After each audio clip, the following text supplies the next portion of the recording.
Libro de Hechos, capítulo 4 y los versículos 1 al 12. Voy a leer el pasaje entero y después empezaremos a meditar en él. Dice así la palabra del Señor. Mientras ellos hablaban al pueblo, se les echaron encima los sacerdotes, el capitán de la guardia del templo y los saduceos, indignados porque enseñaban al pueblo y anunciaban en Jesús la resurrección de entre los muertos. Les echaron mano y los pusieron en la cárcel hasta el día siguiente, pues ya era tarde. Pero muchos de los que habían oído el mensaje creyeron, llegando el número de los hombres como a 5,000. Y sucedió que al día siguiente se reunieron en Jerusalén sus gobernantes, ancianos y escribas. Estaban allí el sumo sacerdote Anás, Caifás, Juan y Alejandro, y todos los que eran del linaje de los sumos sacerdotes. Y habiéndoles puesto en medio de ellos, les interrogaban: ¿con qué poder o en qué nombre habéis hecho esto? Entonces Pedro, lleno del Espíritu Santo, les dijo: gobernantes y ancianos del pueblo, si se nos está interrogando hoy por causa del beneficio hecho a un hombre enfermo, de qué manera éste ha sido sanado, sabed todos vosotros y todo el pueblo de Israel que en nombre del Señor Jesucristo el Nazareno, a quien vosotros crucificasteis y a quien Dios resucitó de entre los muertos, por él, este hombre se halla aquí sano delante de vosotros.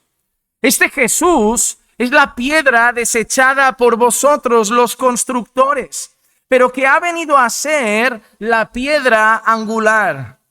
Y en ningún otro hay salvación, porque no hay otro nombre bajo el cielo dado a los hombres en el cual podamos ser salvos.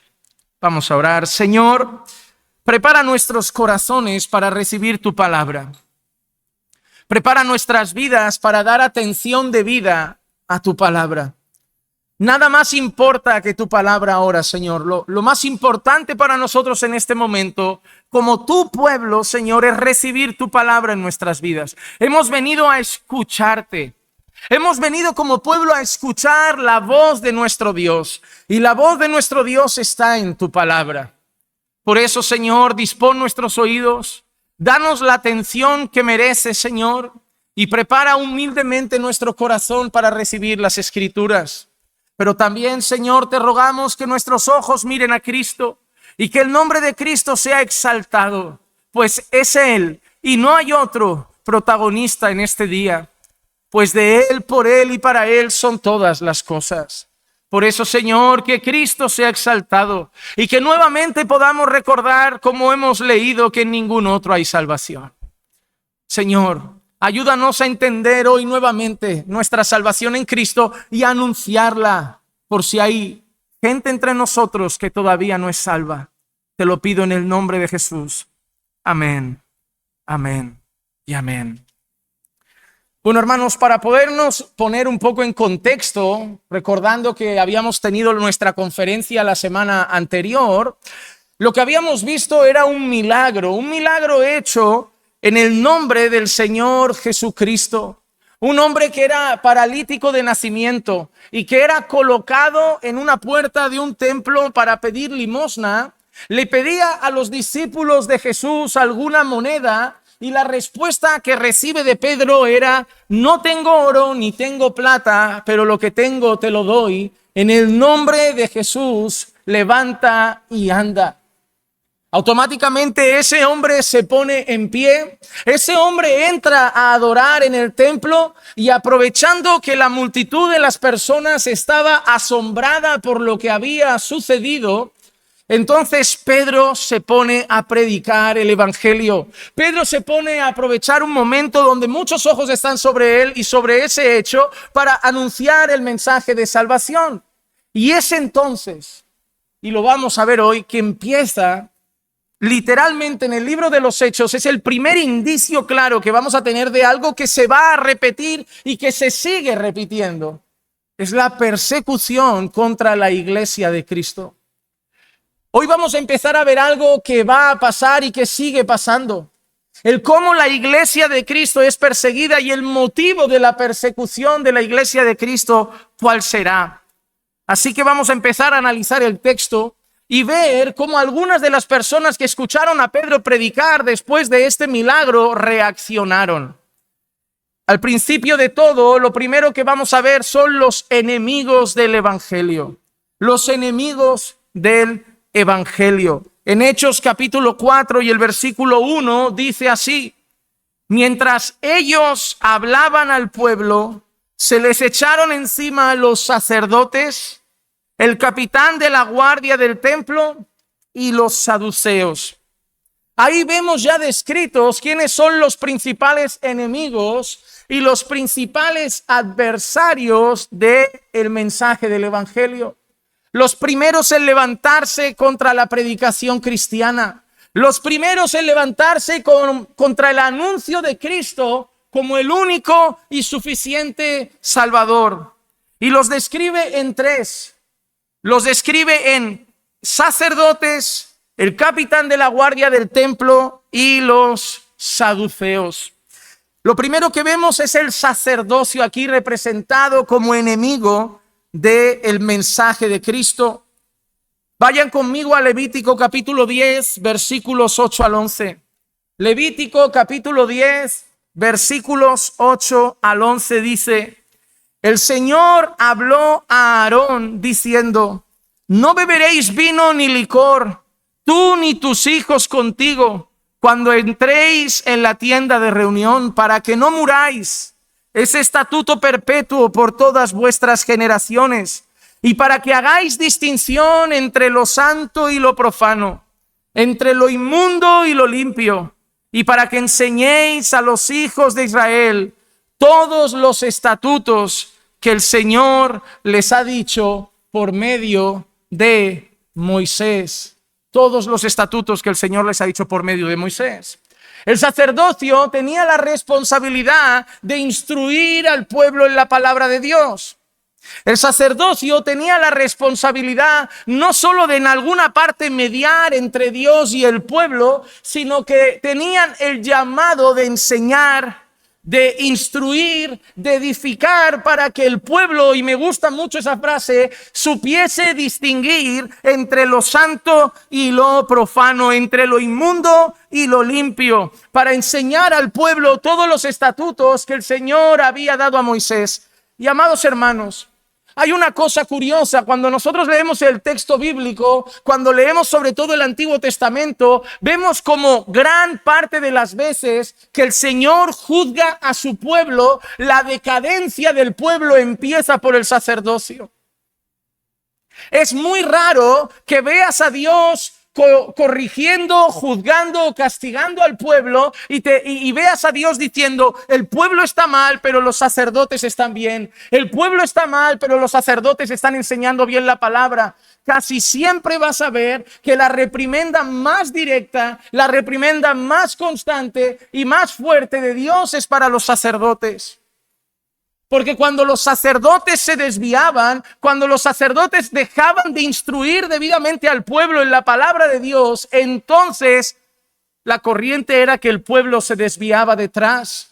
Algunos teólogos, y yo lo afirmo, consideran que lo que hace más daño a una iglesia no es los que están delante, sino los que están aquí.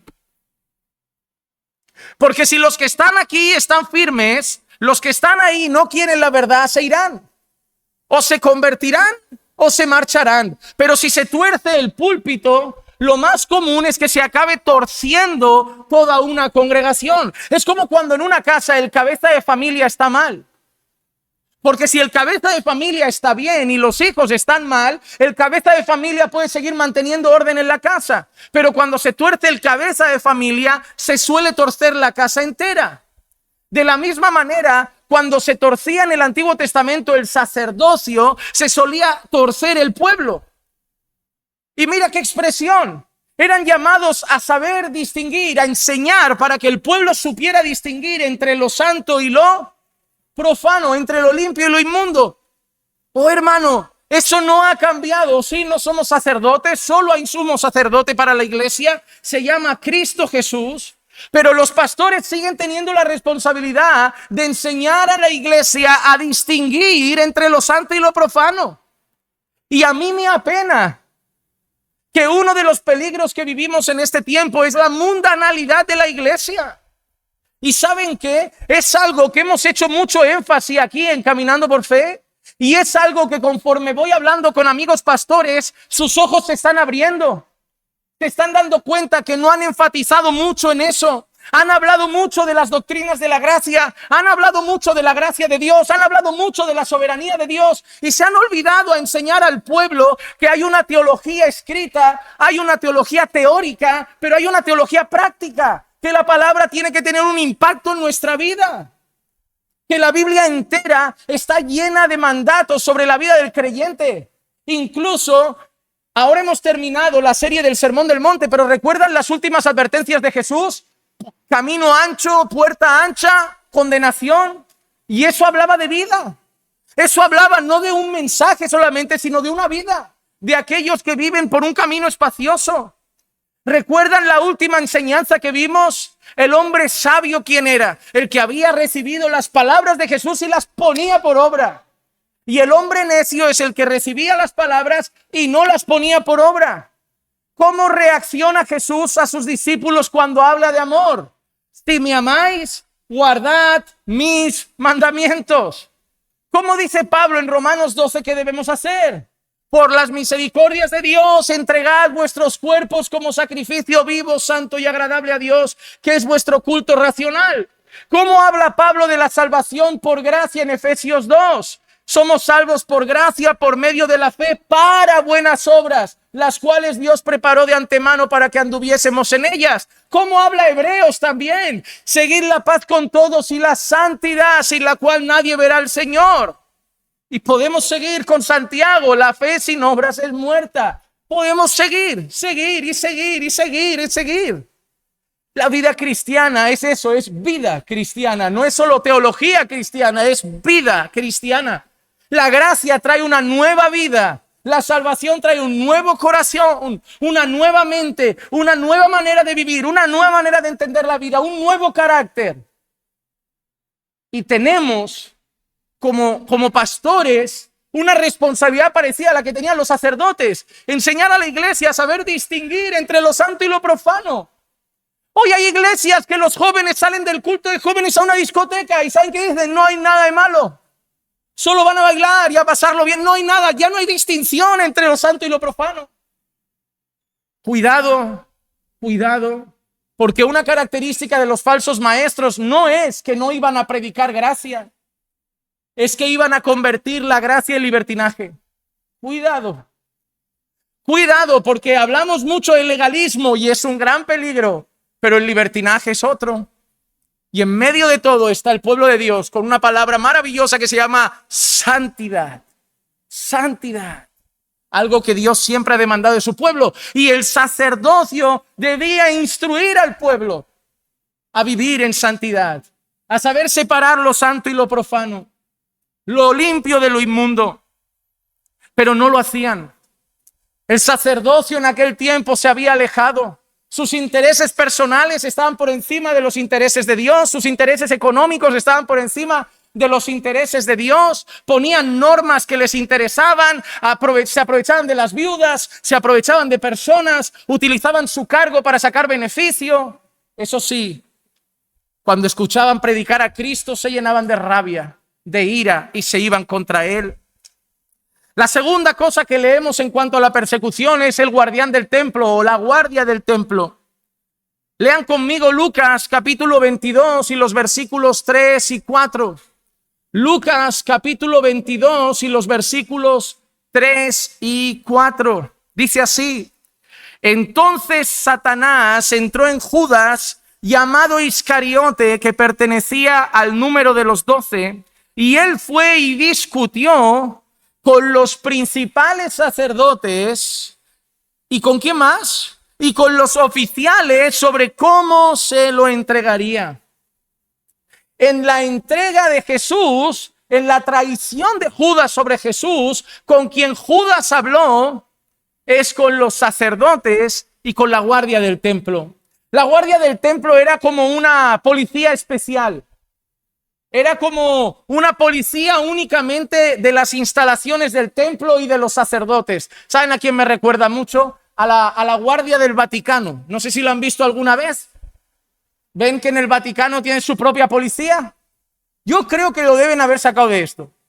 De verdad, porque a veces uno dice, ¿de dónde han inventado eso? ¿De dónde han sacado eso? Y cuando yo veo que el Vaticano y el Papa tienen su propio sistema de protección, yo digo, esto tiene que ser de aquí. De la policía que custodiaba a los sacerdotes, que custodiaba el templo, que guardaba el templo. Entonces, esos también estaban ahí. Donde estaban los sacerdotes, estaba la guardia del templo. Lo que atacaban los sacerdotes, lo atacaba la guardia del templo. Eran como los policías al servicio de los sacerdotes. Y también se levantaron contra Pedro y Juan. Pero finalmente aparece otro tercer grupo de personas. Dice que eran los sacerdotes, la guardia del templo y los saduceos. Los saduceos. Es curioso que Jesús también menciona a los saduceos. En Mateo capítulo 16 y el versículo 1 dice: entonces los fariseos y los saduceos se acercaron a Jesús y para ponerle a prueba le pidieron que les mostrara una señal del cielo. Y en el versículo 12 del mismo capítulo dice: entonces entendieron que no les había dicho que se guardaran de la levadura de los panes, sino de la enseñanza de los fariseos y los saduceos. Así que es interesante porque mira, a la hora de ir a aprender a Jesús fueron los sacerdotes, a la hora de ir a aprender a Jesús fue la guardia del templo, y a la hora de ir a buscar a Jesús y buscar pleito con Jesús y buscar poner tropiezo a Jesús, junto a los fariseos también están los saduceos. Los saduceos estaban en ese grupo de personas de las que Jesús advertía: cuidado con sus enseñanzas, cuidado con su mensaje. Habían tres peculiaridades en el mensaje de los saduceos, tres peculiaridades. Uno, eran muy celosos de la ley, muy celosos. Tenían mucho celo de la ley de Moisés. Eran extremadamente celosos de la ley. La segunda cosa, y era muy peculiar, y esto tendrá que ver con nuestro texto, es que negaban la resurrección.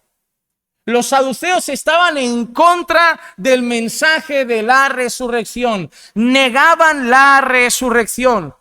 Y por lo tanto, había otra enseñanza también muy peligrosa en ellos. Negaban la inmortalidad del alma.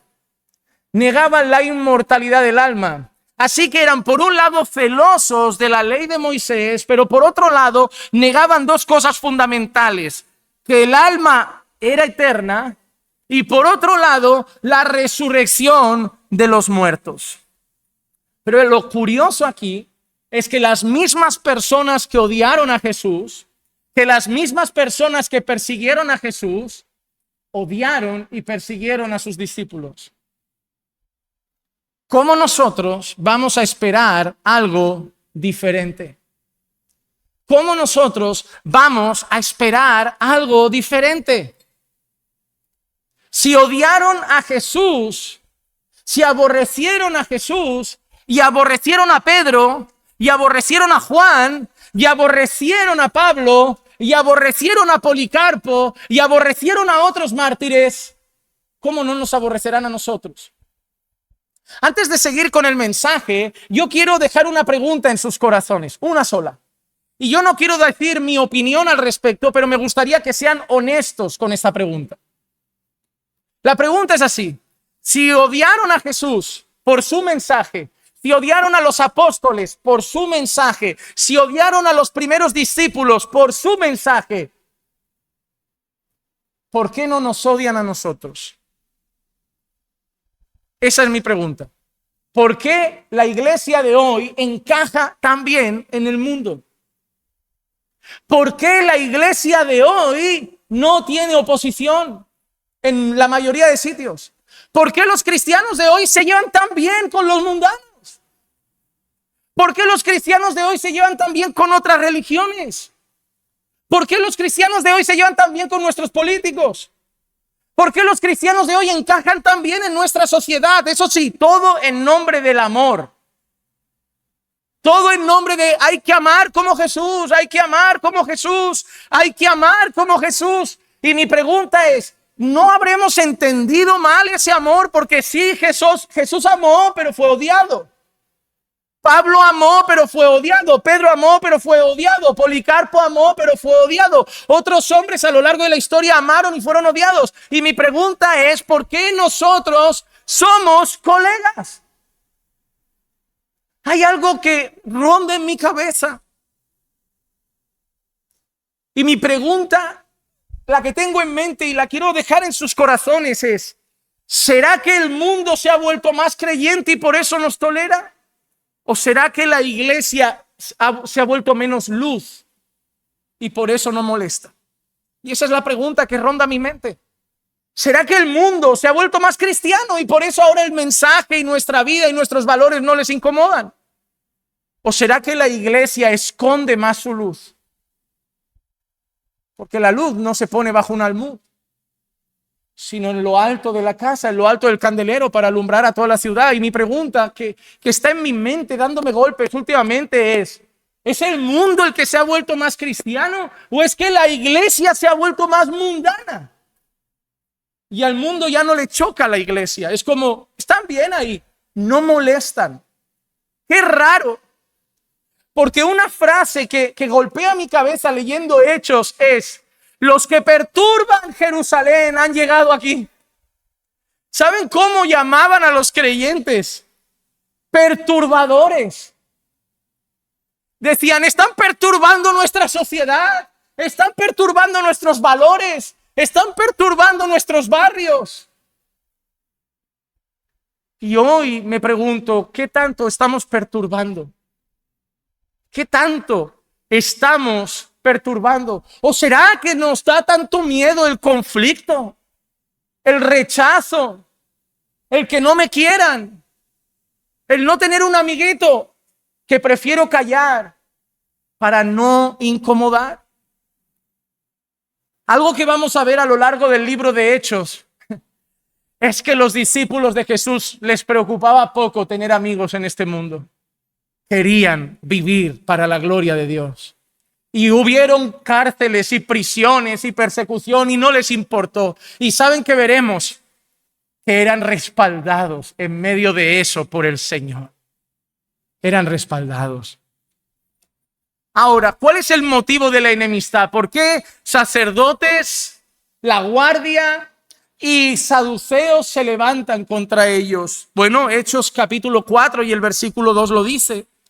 Indignados porque enseñaban al pueblo y anunciaban en Jesús la resurrección de entre los muertos. Indignados porque enseñaban al pueblo y anunciaban en Jesús la resurrección de los muertos. Mira lo que indignaba. Lo que indignaba no es que tuvieran sus cultos privados. Lo que les indignaba no era esto. Oye, si queréis estar aquí, reuniros a puerta cerrada, vivid vuestra fe, perfecto. Pero no llevéis ese mensaje ahí fuera. No me perturbéis la sociedad. Que nosotros queremos formar la sociedad a nuestra manera. Que nosotros queremos formar la sociedad a nuestro gusto. Que nosotros tenemos una manera de ver el mundo. No podéis ir a perturbar a la calle. ¿Saben qué? Al mundo no le importan nuestros cultos. El mundo está feliz. ¿Sabes por qué? Porque ellos están ahí fuera y nosotros aquí. Nuestro mensaje no lo escuchan. Nuestras canciones no las escuchan. Nuestros principios no lo escuchan. Podemos decir, la homosexualidad es pecado y los que practican esas cosas no heredarán el reino de Dios, pero se queda aquí dentro. A ellos no les afecta, no lo escuchan. Podemos decir, el adulterio es pecado, la fornicación es pecado, la soberbia es pecado, la mentira es pecado, robar es pecado, la corrupción es pecado. Pero lo decimos aquí y no les molesta. Hermano, podemos decir la barbaridad que queramos, se queda aquí dentro, no sale fuera. No sale fuera. El problema de ellos no era que enseñaban a los cristianos, no era que enseñaban en sus cultos, no era que enseñaban en sus casas. El problema de ellos era que enseñaban al pueblo, que le decían a la gente que Jesús había resucitado, que le decían a la gente que solo hay salvación en Cristo, que le decían a la gente que hay un infierno para el que vive de espaldas a Dios, que le decían a la gente que lo que habían hecho era pecar contra Dios, que estaban de espaldas a Dios y que debían arrepentirse y convertirse. Mientras la iglesia solo sea aquí dentro, el mundo estará tranquilo. El mundo estará tranquilo. Saben, yo he experimentado una pequeña dosis que no es nada, pero al llevar un mensaje a las redes, que muchos de ustedes sabrán, y ponerlo público, claro, eso llega afuera, a la gente. Yo veo unos comentarios, insultos, amenazas, y ahí lo entiendes. Si el mensaje es solo para la iglesia, no hay problema, la iglesia cree lo mismo que yo. Pero si el mensaje lo saco para afuera, ahí la gente no cree lo mismo y llega el odio y digo, wow, si lo que digo en un vídeo y veo esos comentarios, lo digo en una plaza pública, igual tengo que correr. Igual me denuncia la policía por delito de odio.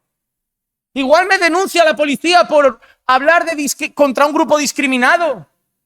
Pero como lo decimos solo aquí dentro, ellos no eran perseguidos por enseñar solamente. Ellos eran perseguidos por llevar el mensaje fuera, por enseñar a las personas. Y te digo una cosa, el libro de Hechos nos va a sacar fuera de aquí.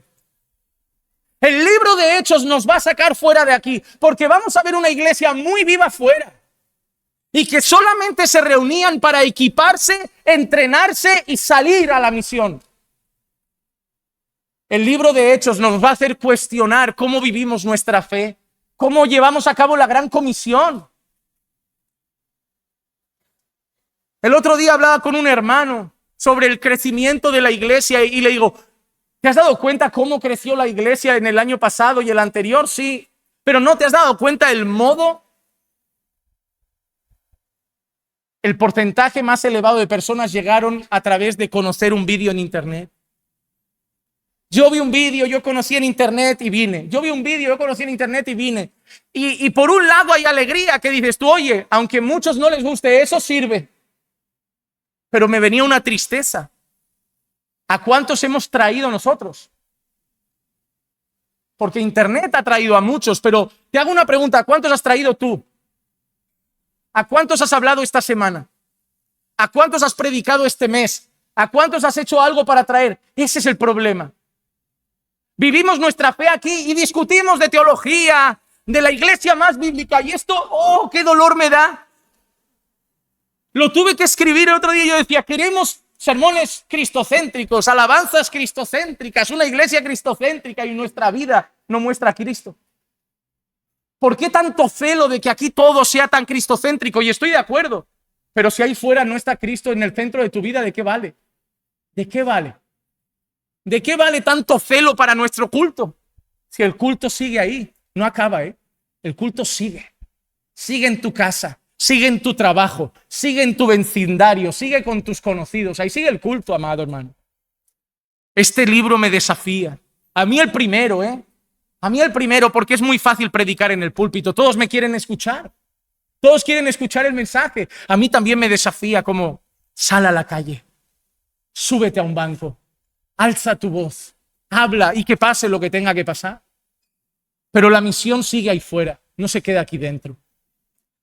Pero no solo enseñaban fuera y eso les molestaba, sino que además enseñaban algo. Anunciaban en Jesús la resurrección de los muertos. Y como les hemos dicho, estaban los saduceos. Los saduceos odiaban y no creían el tema de la resurrección de los muertos. Pero los discípulos de Jesús anunciaban la resurrección, predicaban que había resurrección de los muertos en Cristo Jesús. ¿Y saben qué, amados hermanos? Ese mensaje se debe predicar porque es un fundamento de nuestra fe. Muchas veces hablamos de la cruz. Sí, hay que predicar la cruz. Pablo lo dice, yo predico a Cristo y crucificado. Pero la cruz no es el fin de toda la historia, porque si Cristo se queda en la cruz, la obra no es consumada solamente ahí. La obra es sellada en la resurrección. Tanto es así que mira lo que dice 1 Corintios capítulo 15 y el versículo 14. Si Cristo no ha resucitado, vana es entonces nuestra predicación y vana es nuestra... Si Cristo no ha resucitado, lo que estamos haciendo aquí hoy no sirve para nada. Porque si Cristo no ha resucitado, cuando tú mueras te quedas en el sepulcro como Él. Pero nosotros predicamos. Nosotros tenemos nuestra fe sostenida no solo en que Cristo murió por nuestros pecados, sino que Cristo resucitó al tercer día. Y si Cristo resucitó al tercer día, aquel que muera en Cristo también un día resucitará en gloria. Esa es nuestra esperanza. Si Cristo no ha resucitado, vana es nuestra fe. Por eso dice también 1 Corintios 15, 19, si hemos esperado en Cristo para esta vida solamente, somos de todos los hombres los más dignos de lástima. Si nuestra fe solo se trata de esperar a Cristo aquí, si nuestra fe no cree en lo que va a pasar después de la muerte, damos pena. ¿Por qué dice somos los más dignos de lástima? Porque lo que quiere decir es que si no hay nada después de la muerte, hemos perdido el tiempo. Podríamos haber dado a los placeres nuestra vida, haber vivido para los placeres de este tiempo, para los placeres momentáneos, como hacían los demás. Pero ¿por qué vale la pena renunciar al mundo? ¿Por qué vale la pena no amar al mundo ni las cosas que están en el mundo? ¿Por qué vale la pena vivir en santidad? ¿Por qué vale la pena seguir predicando? Porque sí, Cristo ha resucitado y yo resucitaré también. Por eso vale la pena. Porque yo no sé si voy a ver la segunda venida de Cristo, pero voy a ver su rostro. Porque si no lo veo venir, yo llegaré a Él. Porque aquel que muere, si está en Cristo, no morirá. Porque está vivo, tiene vida eterna. Y Cristo resucitó como primicia. Como primicia. Yo creo que un día resucitaré en gloria. Yo creo que voy a resucitar con un cuerpo glorificado en el día final. Yo tengo fe en mis días malos, en mis días difíciles, en mis días tristes, en los días que me arrastro, en los días que quiero tirar la toalla. Hay un mensaje en mi corazón que me dice que vale la pena seguir. Sigue, que esto dura poco y luego viene la gloria. Él resucitó y tú también lo harás. Y eso me anima. Eso me anima. Yo soy débil, yo no tengo fuerza, yo quiero tirar la toalla. Pero el mensaje brota de dentro y me dice, sigue, sigue. Aguanta un poco más, unos añitos más, lo que quiera el Señor, aguanta, lucha, llora, aunque sea arrástrate, pero cuando cierres tus ojos, los abrirás en gloria, porque Cristo resucitó y tú resucitarás también. Es nuestra esperanza. Si yo llego a casa hoy y alguien me dice, lo que tú crees no tiene fundamento, ¿y para qué estoy pasando por todo entonces? ¿Para qué tanto sufrimiento? ¿Para qué tanto enfrentar al mundo? ¿Para qué tanta predicación? ¿Para qué tanta misión? Si Cristo no ha resucitado, van en mi fe. Pero Cristo ha resucitado. Lo que más ha odiado la sociedad es que Cristo ha resucitado. Si no han leído el libro, o bueno, para los que no les gusta leer mucho, vean la película.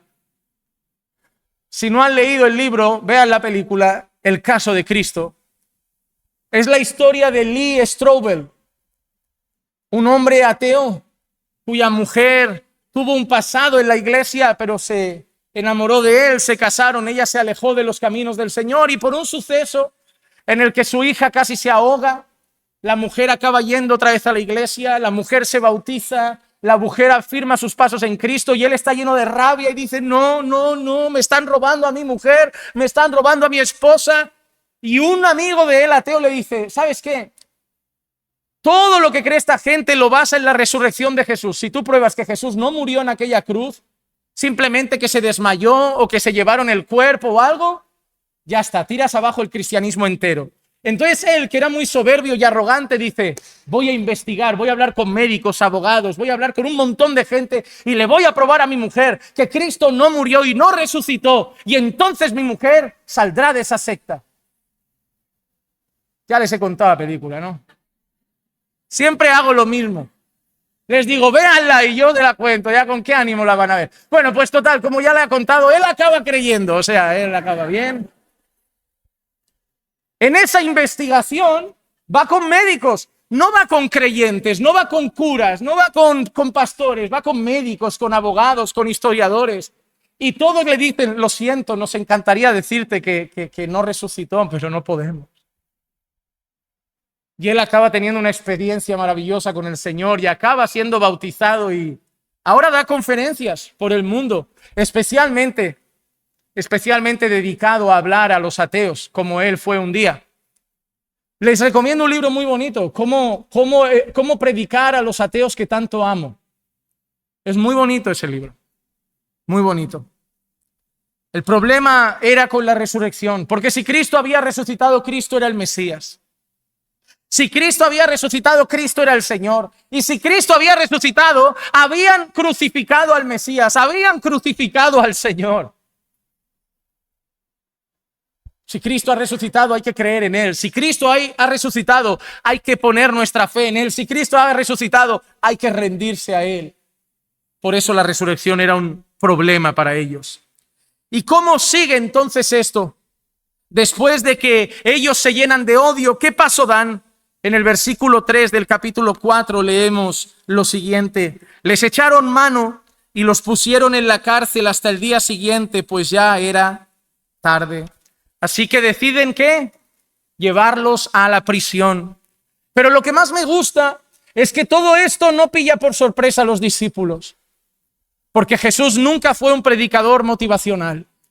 Jesús nunca dijo que la vida iba a ser fácil. Jesús siempre avisó de lo que costaba seguirle. Jesús siempre avisó de los peligros de seguirle. Jesús siempre avisó y advirtió de lo que iba a suceder con aquellos que ponían su fe en él.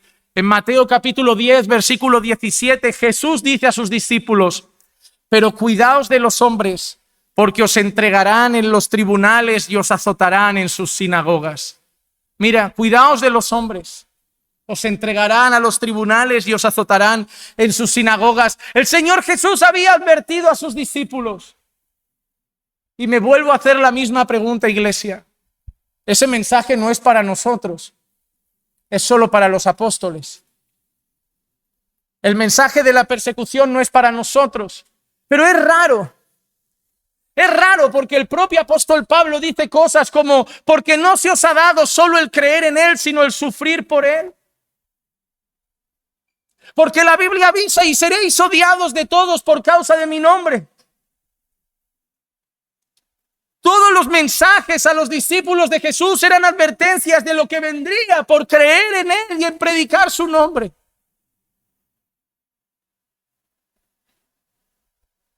El otro día lo pensaba. Tuve un pequeño debate con una persona sobre una postura teológica. Y me hizo gracia, ¿no? Porque tuve un debate por una postura teológica, pero luego tengo una comida familiar, sueltan algo feminista o algo, y yo como para no romper el ambiente y me quedo callado. Pero con un hermano de cara, tú estás mal, estás equivocado. Salgo al trabajo y digo, yo creo que estoy enfocando mal mi lucha. Yo creo que estoy peleando con la gente que no debo pelear. Y que estoy peleando por los temas que no debo pelear. Y me estoy callando donde no me debo callar. Digo, por eso me quieren todavía tanto. Por eso los conflictos pasan aquí. Por eso los conflictos pasan entre hermanos. Porque aquí sacamos el orgullo. Aquí sacamos la valentía. Aquí queremos decir quién tiene razón. Aquí queremos decir quién sabe más. Pero fuera somos un mar de cobardes. Que no queremos tensiones por no perder el trabajo. Que no queremos tensiones por estar bien con la familia. Y entonces, ¿cómo vamos a vivir lo de yo no vine a traer paz sino espada? Yo vine a poner padre contra hijo, suegra contra nuera. ¿Y cómo va a pasar? Predicando ahí, predicando a la familia. Creo que somos muy cobardes, porque si solo batallamos entre los que creemos, somos muy cobardes. Si solo hacemos debates entre los que creemos, somos muy cobardes. Hay un montón de gente en el mundo alzando la voz por cosas que a lo mejor la iglesia debería alzar la voz. Yo veo entre los creyentes a mucha gente hablar de hombres como Agustín Laje. No, me encanta Agustín Laje porque habla del feminismo. Digo, ¿y nosotros? ¿Es creyente? No. Pero está levantando la voz contra los valores de la verdad. Está diciendo lo que es bueno y lo que es malo. Y yo digo, oye, estamos escuchando, aplaudiendo y animando a gente que no es de nuestro equipo a que sigan luchando la batalla cultural. Ah, pero la batalla cultural no es la batalla de la iglesia. ¿Cuál es nuestra batalla? Ir y predicar el evangelio. El evangelio es una lucha cultural, porque el evangelio es un mensaje contracultural. El evangelio es decirle a la gente sobre la salvación. La palabra de Dios es contracultural, es decirle a la gente lo que es un hombre y una mujer. Es decirle a la gente que el aborto es un asesinato. Es decirle a la gente que la eutanasia es un asesinato. Aunque me lo vendas de que la chica fue abusada, es un asesinato. El niño no es el violador, el niño es la víctima. ¿Y van a matar a la víctima por lo que ha hecho un culpable? Pero no decimos nada. Creo que nos faltan agallas y por eso tenemos poca persecución. Hay que orar por la iglesia perseguida. Sí, en China, en la India, en Nigeria. Claro, donde es prohibido hablar de Jesús. Donde es prohibido predicar a Cristo y arriesgan su vida para darlo a conocer. ¿Estaremos nosotros preparados para la persecución cuando llegue a España? Te digo una cosa, vino una pandemia de estas que nos encerró en casa y mucha gente ni echó en falta la vida cristiana. Estuvo bien con su tele. Las iglesias se vaciaban. ¿Por qué? Porque mucha gente solo sabe vivir su fe en el culto. Ay, me enfrié. ¿Por qué? Porque no iba al culto. Mira, hermano, la iglesia es un regalo de Dios para fortalecer nuestra fe, pero la iglesia no es el fundamento de nuestra fe. Es un instrumento para fortalecerla, pero no puede ser el fundamento. El fundamento es Cristo. El fundamento es Jesús. Creo que nos toca volver a mirar la misión que tenemos. Pero lo más maravilloso es que en medio de toda la oposición, mira cómo respalda Dios a los suyos. El versículo 4 de Hechos 4 dice, pero muchos de los que habían oído el mensaje creyeron, llegando el número de los hombres como a 5,000. Hermano, se levantan, hay oposición, van a la cárcel, pero el Señor convierte como a 5,000 personas. ¿Sabías que los últimos grandes avivamientos han pasado en lugares donde la iglesia es perseguida? Algo que voy a decir mucho a lo largo del libro de Hechos es esto. El Espíritu Santo respalda a la iglesia que es fiel. El Espíritu Santo respalda a la iglesia valiente. El Espíritu Santo respalda a los pregoneros del Evangelio. Dios respalda a su pueblo cuando es fiel a su Dios. Si no, el pueblo tiene que hacer estrategias de alcance de cosas para seguir llenándose. Pero te digo una cosa, si el pueblo se limita a hacer lo que Dios manda, el Señor añadía a la iglesia a los que habían de ser salvos. Dios respalda su obra. Dios respalda su obra. Cuando esto pasa, ahora todas las autoridades civiles se juntan. Hechos 4, versículos 5 al 7 dice, y sucedió que al día siguiente se reunieron en Jerusalén sus gobernantes, ancianos y escribas. Estaban allí el sumo sacerdote Anás, Caifás, Juan y Alejandro, y todos los que eran del linaje de los sumos sacerdotes. Y habiéndolos puesto en medio de ellos, les interrogaban. ¿Y qué pregunta? ¿Con qué poder o en qué nombre habéis hecho esto? Querían saber de dónde venían los milagros. Querían saber en qué nombre estaban actuando. Querían saber a quién representaban. Querían saber de dónde venía el poder. Pero ¿sabes qué? Estaban ahí, delante de sumos sacerdotes, delante de un tribunal, delante de un interrogatorio que solo buscaba la manera de acabar con ellos, así como interrogaban a Jesús buscando la manera de matarlo. Ahí estaban. Quiero citarte dos frases. Una es de G.K. Bale, que dice: la luz y la oscuridad no pueden coexistir en paz. Por lo tanto, una iglesia que testifica será una iglesia perseguida. Una iglesia que da testimonio de Cristo. Los hermanos de Pasión por las Almas que salen a evangelizar a veces me cuentan del rechazo, de los gritos, de la gente que contesta agresiva, del desprecio. Y te digo una cosa, es lo normal.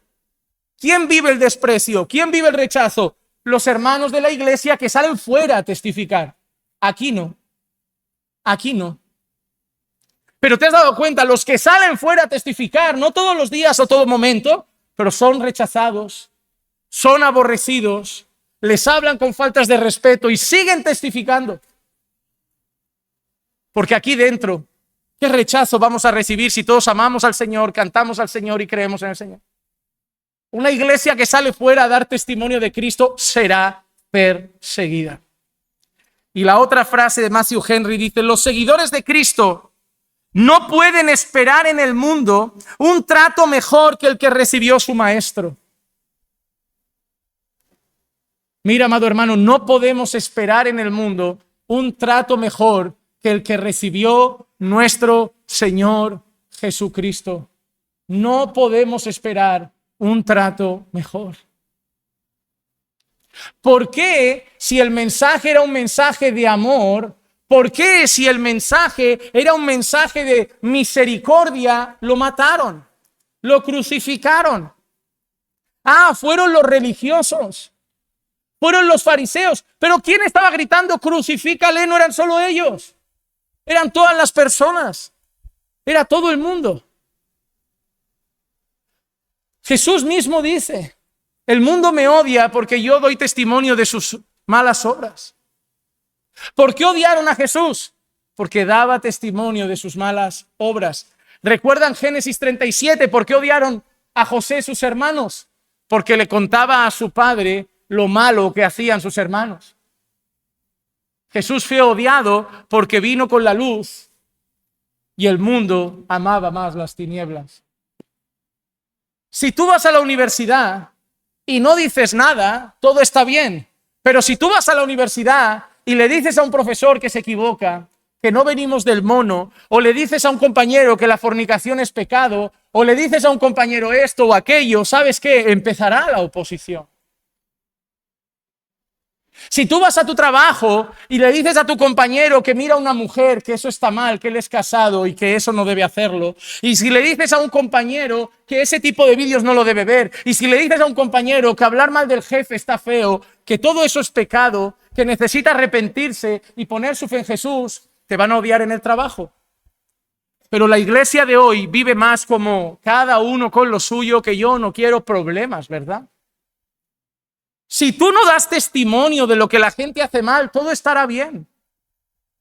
El odio solo llega cuando el pecado sale a la luz, porque nadie quiere que le muestren su maldad. Todo el mundo quiere seguir viviendo como si todo estuviera bien. Pero ¿qué va a hacer Dios en medio de todo esto? Dios va a respaldar a sus siervos. Versículos 8 al 10 de Hechos 4 dice: entonces Pedro, y mira esta frase, qué importante que es. No dice entonces Pedro les dijo. ¿Verdad que no dice eso? No dice entonces Pedro les dijo. Dice entonces Pedro, lleno del Espíritu Santo. ¿Y sabes qué nos falta, amado hermano? Ser un pueblo lleno del Espíritu Santo. Eso no es levitar. Pedro no estaba levitando. Pedro no estaba con fuego a su alrededor. Pedro no estaba hablando en un idioma raro. Pedro no estaba haciendo cosas extrañas. Pedro no estaba convulsionando. Pedro no estaba dando ruedas por el suelo. Pedro habló. Habló lleno del Espíritu Santo. ¿Por qué? Porque necesitamos la valentía, el coraje, el denuedo, la fuerza, las palabras adecuadas para cada momento. Y somos débiles, somos pequeños, por eso necesitamos estar llenos del Espíritu Santo. Y no nos vamos a llenar del Espíritu Santo con un culto de domingo, hermano. Y no nos vamos a llenar del Espíritu Santo viniendo martes, jueves y domingo, un par de horas el martes, un par de horas el jueves y un par de horas el domingo. No nos vamos a llenar así del Espíritu Santo, lo siento mucho, no nos vamos a llenar. Y la mayoría de ustedes solo aparecen el domingo. Y como venga un primo de Huelva ni el domingo, vienen un par de domingos al mes. Eso significa que de 365 días al año, amados hermanos, aparecen 40 por la iglesia. ¿Cómo resistirán el pecado? ¿Cómo crecerán en santidad? Si su vida espiritual está en un segundo plano, en un tercer plano. Si no buscan tener más comunión con el pueblo de Dios, alimentar más su fe. Pero no es solo esto, es salir de aquí y seguir comiendo de la palabra, es seguir orando, es ayunar para destrozar nuestra carne, es luchar para matar nuestro orgullo, es someter nuestra vida al dominio del Señor, es rendirnos, es apagar un poco Netflix y conectar un poco una prédica, es apagar un poco la tele y leer un poco la palabra, es apagar un poco YouTube y doblar un poco las rodillas, todos los días para llenarme del Espíritu Santo. Y cuando llegue la oportunidad en el trabajo y cuando me pisen el pie en la calle y cuando tenga la oportunidad en el colegio, lleno del Espíritu Santo, tener palabras para hablar y no agachar la cabeza como un cobarde diciendo, no quiero problemas, no quiero problemas. Estos hombres podían perder la vida, podían acabar en la cárcel, podían acabar muertos, pero llenos del Espíritu Santo, exaltaron al Señor. Déjame hacerte una pregunta, no cuánta Biblia sabes, cuánto estás lleno del Espíritu Santo. Hermano, me encanta que sepan Biblia, me encanta que estudien, me encanta que lean, me encanta que aprendan teología, me encanta. Oh, llénense de la palabra, pero llénense del Espíritu Santo. Porque si no acabarán siendo solo cabezas que hablan mucho y viven poco. Tu matrimonio necesita un hombre lleno del Espíritu Santo. Tu matrimonio necesita una mujer llena del Espíritu Santo. Tus hijos necesitan unos padres llenos del Espíritu Santo. La iglesia necesita pastores llenos del Espíritu Santo, diáconos llenos del Espíritu Santo, evangelistas llenos del Espíritu Santo, profesoras llenas del Espíritu Santo, mujeres de oración llenas del Espíritu Santo. Y eso es lo que quita chisme, eso es lo que quita orgullo, eso es lo que hace que se vayan las divisiones.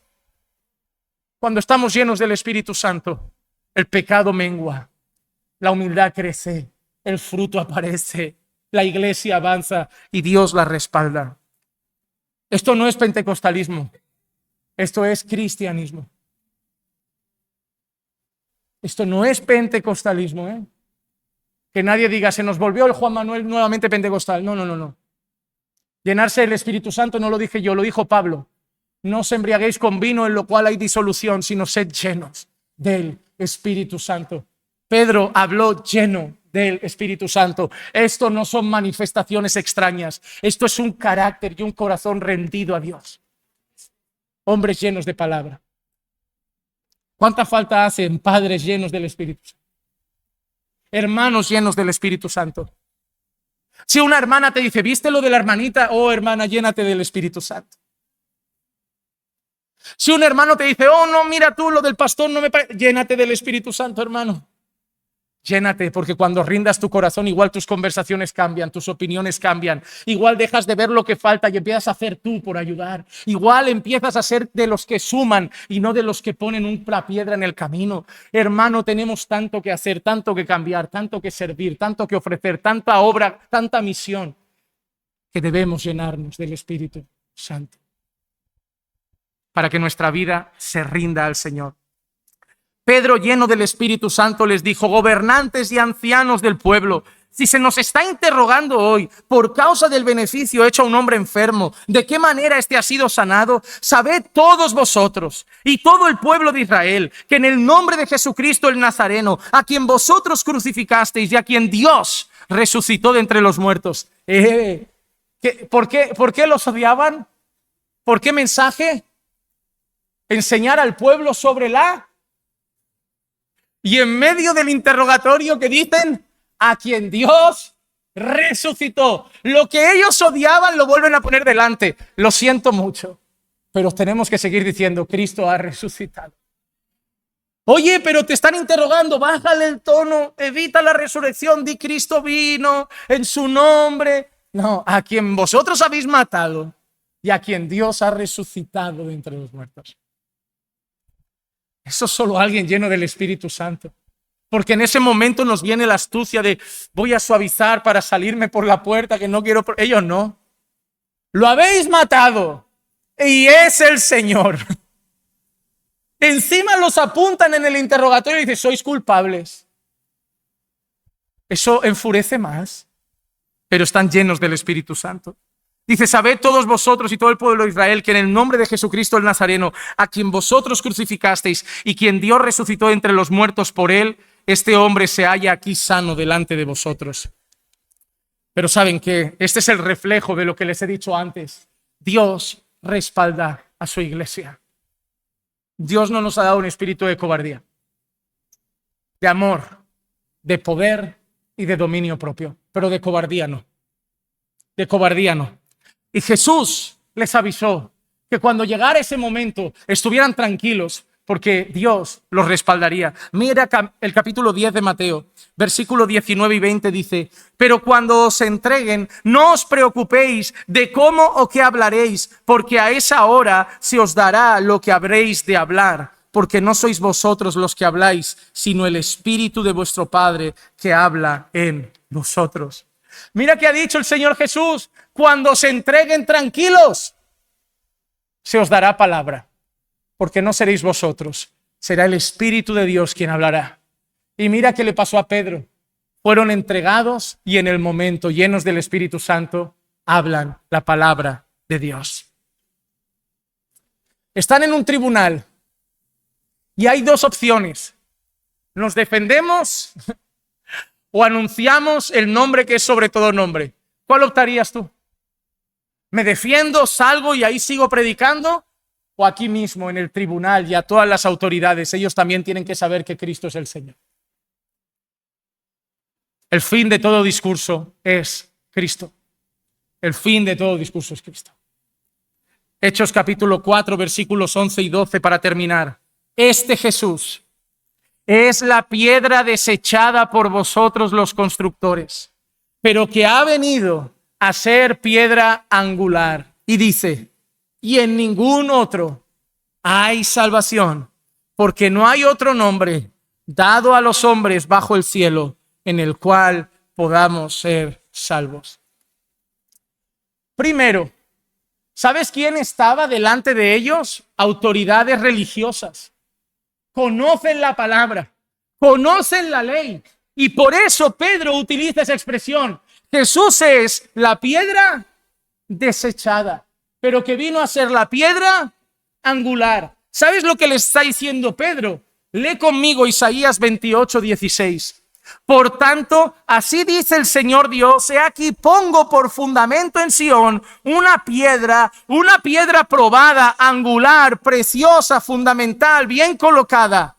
El que crea en ella no será perturbado. ¿Sabes lo que le está diciendo Pedro a esos sacerdotes, a esos religiosos, a esos maestros de la ley? A quien habéis crucificado es el Mesías anunciado por nuestros profetas. ¡Qué valentía! ¡Qué desafío para mí! Y no sé para ustedes, hermano. Yo no sé cómo estás recibiendo este mensaje, pero yo salí avergonzado de esto. Yo salí avergonzado, hermano. Yo no sé cómo lo recibes tú y mi idea no es hacerte daño. Igual tú eres muy valiente, pero yo salí avergonzado. Yo veo esta valentía, este coraje, esta entrega, estos hombres llenos del Espíritu Santo y solo me pregunto, ¿qué hago fuera del culto? Aquí es muy fácil, todos quieren aprender, todos quieren oír. Aquí la única dificultad que tengo son los 4 o 5 que simplemente están pendientes de alguna cosa que decir del mensaje para luego comentar. Pero ya ves, lo hablarán entre ellos, no es oposición a mi persona. Es ahí fuera donde hay una guerra, es ahí fuera donde están muertos en delitos y pecados, es ahí fuera donde hay oposición, es ahí fuera donde reina el príncipe de este siglo, es ahí fuera donde Satanás está llevando y guiando al mundo, es ahí fuera donde la voz del evangelio debe sonar, es ahí fuera donde la voz de los predicadores debe ser entonada. Es ahí fuera donde el evangelio debe ser anunciado. Es ahí fuera donde la luz debe ser puesta en alto. Es ahí fuera donde la sal de la tierra tiene que dar sabor. Es ahí fuera donde debo vivir mi fe, donde debo andar lleno del Espíritu Santo, ir a comprar el pan lleno del Espíritu Santo, ir a hablar con mis vecinos lleno del Espíritu Santo, ir a comer con mi familia lleno del Espíritu Santo. Es ahí fuera donde tengo que ir a testificar de Cristo.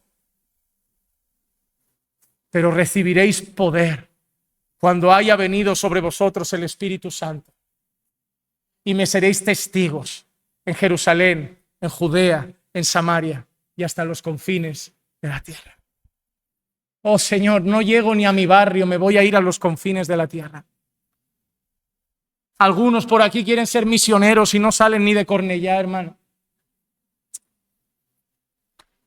Comen con la familia en silencio y quieren ir a predicar a Turquía, a Siria. Yo no le veo sentido a esto, hermano. Quiero ser misionero en Tahití, no sé, será para vivir pescando y en una hamaca y disfrutar de la buena vida mientras la iglesia te manda sustento, porque te veo andando entre los compañeros de trabajo. No son de Tahití, pero son de Hospitalet. Háblales a ellos también. ¿O solo los de Tahití tienen derecho a la salvación? Hermano, creo que debemos recuperar el sentido de nuestra vida. Si el Señor Jesús solo te hubiera querido salvar, te podría haber salvado un infarto y para casa. Pero te salvó y te dejó aquí. ¿Por qué te dejó aquí? ¿Por qué nos dejó? Porque nos ha dejado como ejército. Nos ha dejado como familia. No quiere llaneros solitarios. Para que tú y yo juntos hagamos una misión. Sabes que el mundo está ocupado en muchas cosas. Nosotros vivimos en el mundo, pero esas cosas no deben ser nuestra prioridad.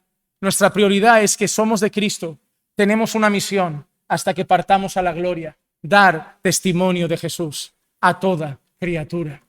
Entonces seremos perseguidos.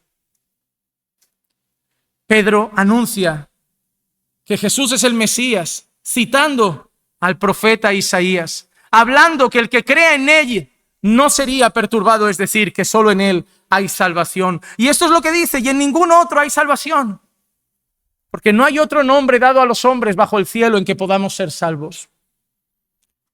Pedro acaba de poner delante de los líderes religiosos la exclusividad de Jesús. La exclusividad de Jesús. No es Jesús u otro, es solamente Cristo. Primera de Timoteo 2:5. Porque hay un solo Dios y también un solo mediador entre Dios y los hombres, Cristo Jesús, hombre. Hermano, debemos anunciar a Cristo.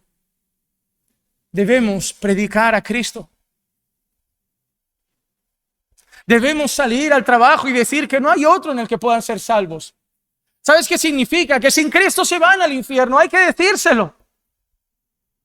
Claro que nos llamarán religiosos. Claro que nos llamarán perturbadores. Claro que nos llamarán fanáticos. Claro que nos dirán cosas. Claro, tú tienes la verdad. Las otras religiones son toda mentira. Claro que nos dirán muchas cosas.